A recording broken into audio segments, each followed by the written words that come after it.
Okay, this has been a long time coming.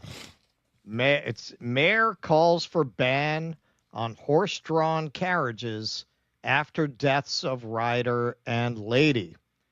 So this is Eric Adams tweeted this out. New Yorkers, here's what I want you to know about the announcement we made today calling on the New York City Council to ban horse-drawn carriages in Central Park. Big news, huge news, something that many have advocated for a long time. We are announcing here in Central Park that we have started taking the steps to ban the horse carriage industry in the city of New York. We think it's important and it's the humane thing to do. We saw so many incidents where horses were running free, horses died on the street. We're better than that as a city.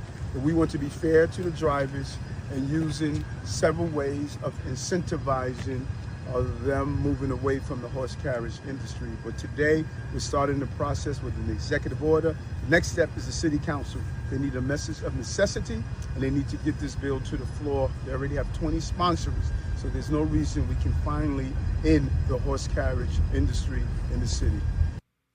All right. So if you're wondering why we're covering this story, if you're newer to the channel, people who have been around for a while probably know.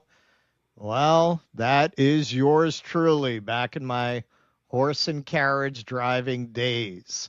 I drove a horse and carriage in 3 cities: Chicago, New York, and San Francisco, principally in New York. Haven't done it in a very long time. But this was always an ongoing, pending threat back then. Several mayors kind of blocked this. Obviously, Giuliani was against getting rid of the carriages. Bloomberg was against getting rid of the carriages. So there was never really enough momentum to get them banned, but there's been a pretty concerted effort to get them banned for a long time. Mary Tyler Moore campaigned to get them banned. Alec Baldwin campaigned to get them banned. So here's a little bit about why it looks like this time it's actually going to happen. Um, Horse-drawn carriages have been a fixture of Central Park since its opening in the 1850s. But in recent years, the industry has come under increasing scrutiny from advocates, elected officials, and even the Central Park Conservancy, which broke its neutrality this summer to call for a ban. The Central Park Conservancy is a not for profit that actually runs and maintains the park under contract with the city. The Conservancy, that's a big thing for them to turn around and come out in favor of a ban. That's pretty decisive. The Conservancy cited a string of dangerous incidents in the park, including runaway horses that injured drivers and spooked passengers, along with damage to newly repaved park drives and repeated violations of sanitation rules. It is time to turn the page, Conservancy President Betsy Smith wrote in a letter to Adams and Council Speaker Adrian Adams. New York Class, that's really the biggest advocacy group that's been trying to get rid of the carriages, noted that public opinion and institutional backing are increasingly aligned against the carriages, with polls showing 71% of New Yorkers in favor of a ban and the Central Park Conservancy now urging council action. The group said Adams's announcement should spur Speaker Adrian Adams to schedule a hearing and move Riders Law forward this year. That's the bill before the council to ban the carriages. And that is a big shift. Part of what always saved them back in the day is the majority of New Yorkers were against a ban. Now, if those figures are right, that's changed, which doesn't surprise me. Um, Industry representatives backed by the Transport Workers Union Local 100 have long countered that the horses are well cared for and that eliminating the trade would erase good paying jobs for roughly 200 workers, many of them immigrants. Interesting side note about that: the reason there's a union in the carriage industry, this has to be one of the only times in history that the union was brought in by the owners. The owners wanted to unionize the workforce, so that they could deploy the union to fight against groups like PETA that were trying to get them banned. They needed the institutional muscle of a union to meet the muscle of these organizations. It was not the drivers that unionized, it was the owners that brought the unions in. Christina Hansen, a carriage driver and spokesperson for the industry, pushed back strongly. She argued the campaign to eliminate horse drawn carriages is rooted not in animal welfare, but in, quote, politics, corruption, and real estate, pointing to former real estate executive Stephen Nislik, a co founder of New York Class, who she says has spearheaded efforts against the industry since 2008. They have tried every single tactic, from getting a mayor elected in 2013, promising a ban on day one, to using the power of rulemaking in the agencies, to buying the Conservancy off with donations, Hansen said. She maintained that the carriage trade remains a safe and historic part of city life, pointing to the long history of horses in Central Park. All we want is to drive our horses in Central Park, as we have so safely since the park opened in 1858, Hansen said. This is a fight for the soul of New York City. You don't compromise on that. So this is John Samuelson, the international head of the Transportation Workers Union. The mayor is totally betraying local 100 blue collar carriage drivers. He knows full well the horses aren't mistreated. He's sold his soul to the highest bidder. New York Class is deeply connected to Manhattan real estate, and it's all about development of the West Side stables. All right, so what are they talking about? She mentioned it. Samuelson mentioned it. Yeah, I mean, in New York, there's always a real estate angle, right? So this article came out back in 2017. As real estate execs sought carriage ban, he pitched affordable housing near stables. So emails came to light to the mayor's office, is in part. According to the email, Steve Nislik, a real estate executive, had an idea about how to build affordable housing in Midtown Manhattan. In coordination with the executive director of the advocacy group, New York Communities for Change, Jonathan Weston, Neslick believes he has developers interested in 50-50 model for land between 43rd and 56th Street in Manhattan, Lupo wrote, meaning 50% affordable housing, 50% market rate.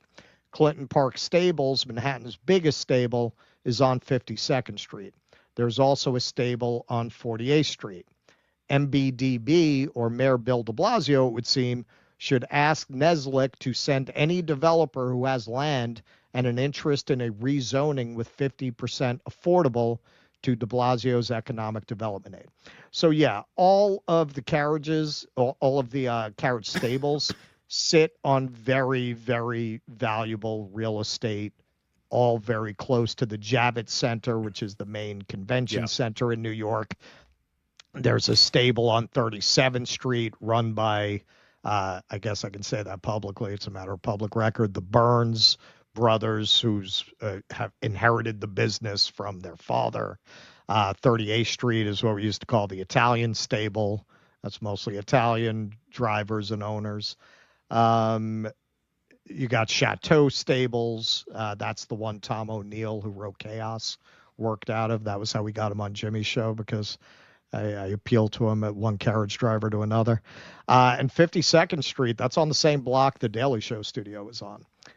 That's the main stable that I worked out of. Now, Cuomo, trying to jump out ahead of the parade, he kind of stuck his finger in the wind to see which way the wind is blowing.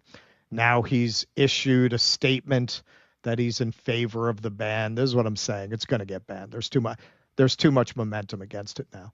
Mamdani predictably answered a questionnaire that he would ban it.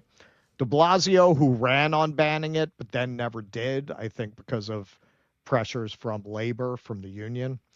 It really is time to get this done. Thanks, NYC Mayor. You know who's not a Johnny-come-lately to this issue? Curtis Sliwa, surprisingly enough. This is back in 2021. He was calling for people to come to a protest, and this is He's back a big in August. animal lover. Yeah. Yeah, this is August this year. And here he put out a video from his wife. I didn't even know he was married. A message from Nancy Sliwa. There was a horse death earlier in the summer. This horse has died today because of abuse and a city hall that won't ban horse carriage rides. It's disgusting. The city refuses to ban horse-drawn carriages. How many more have to suffer before something changes? We will not let this continue. Vote for Curtis Sliwa for mayor on the Protect Animals Independent line. We will end animal abuse immediately. Okay, so we have a crazy system in New York where you could just kind of throw up a party and get a ballot line on it. So usually the candidates are running on multiple ballot lines. So here's his wife talking about this. Now, I'm going to talk about some of what these videos show purportedly and what they actually show. And then, of course, the question you're probably wondering, what do I think about the animal cruelty question? I will get into it.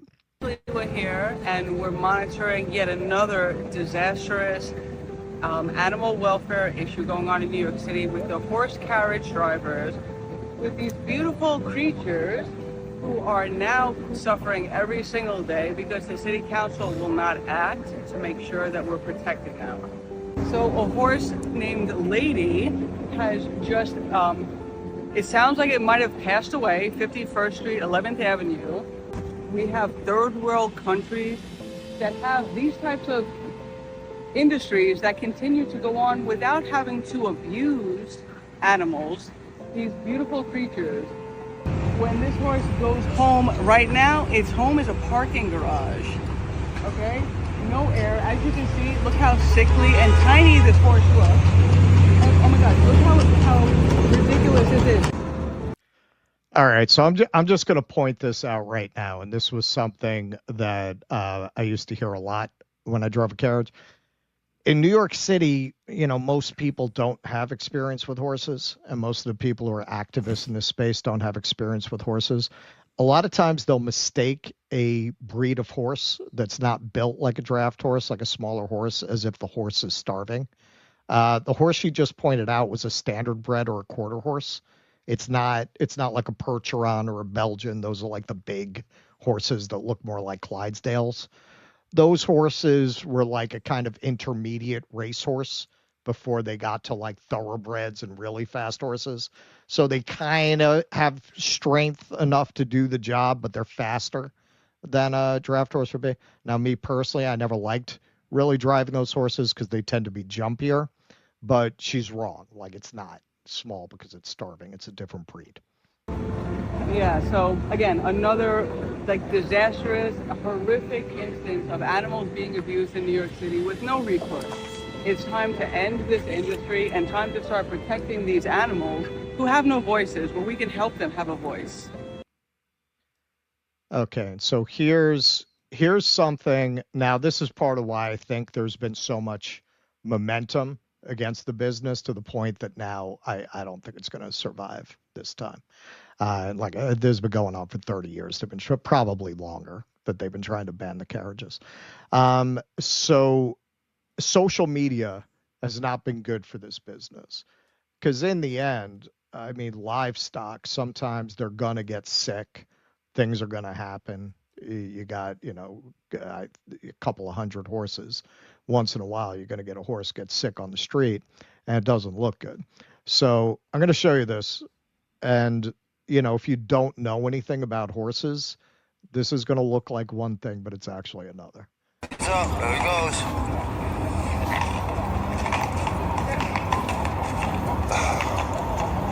Seeing some of that footage, huh?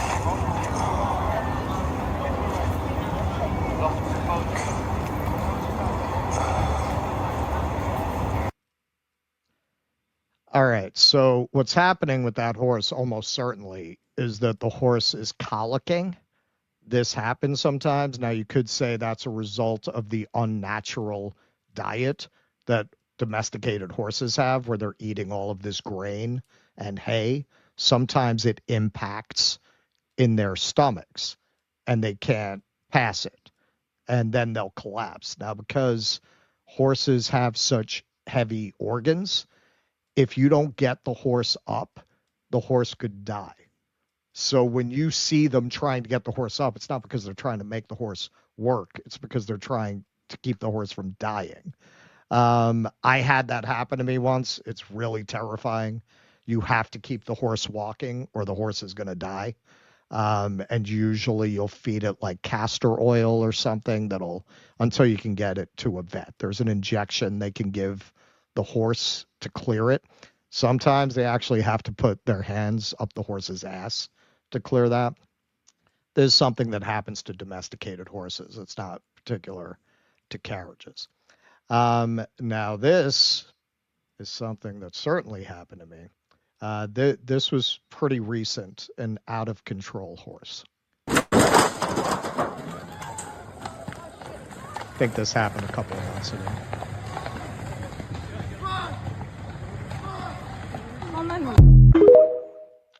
Okay.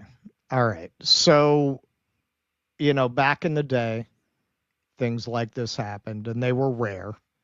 But hey, man, they weren't all over social media when they did. I mean, I had a horse break its bridle in the middle of Times Square and take off with the carriage.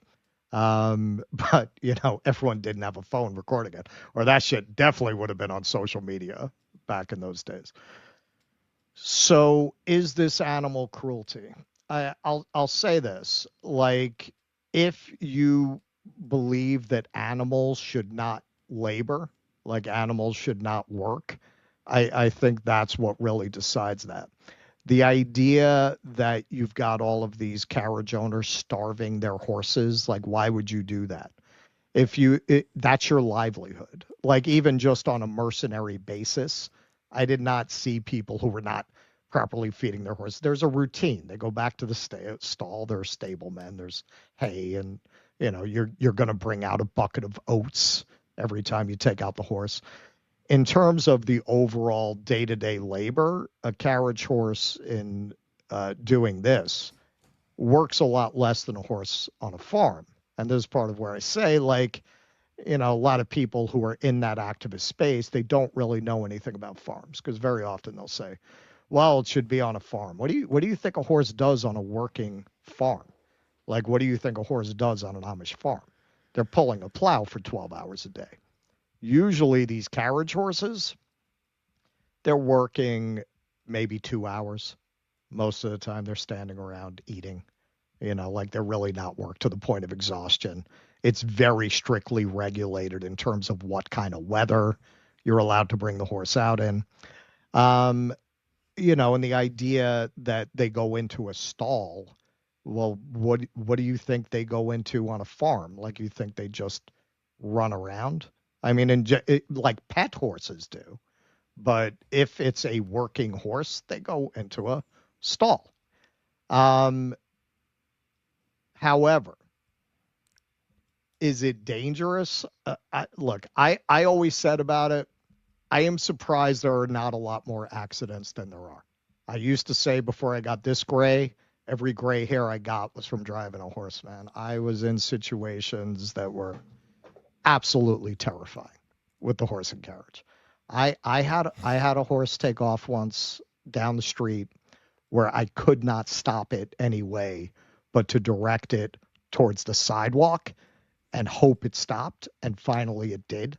I had the people in the back of the carriage saying, everything all right? My hands were up front like this. I'm turning around like, yeah, it's fine. Yeah, it's fine. You're good. Because, look, at the end of the day, yes, these draft horses have been bred to be calm, but they're horses, man. They're horses. Their whole instinct is to run from danger, and you're driving it around in a city that's full of the kind of shit that would scare the hell out of a horse. Garbage trucks look like fucking dinosaurs. What do they think a garbage truck is? A big animal, right? Like, Right. It's growling, it's crunching, right? Like, it was, yeah. I was very fortunate. Like, I knew a guy who broke his leg in 3 places. Like, there are things that you don't hear about because it's the kind of industry where everything is dealt with under the table and behind the scenes. Like, if you got hurt, you'd work that out with your boss. They'd pay the medical bills. It would be something like that. That having been said, relative to like taxis or other types of, transportation that's on the street.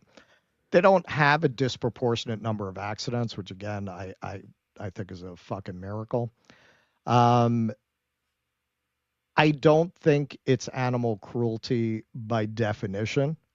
I do think it's more dangerous than a lot of people realize it is.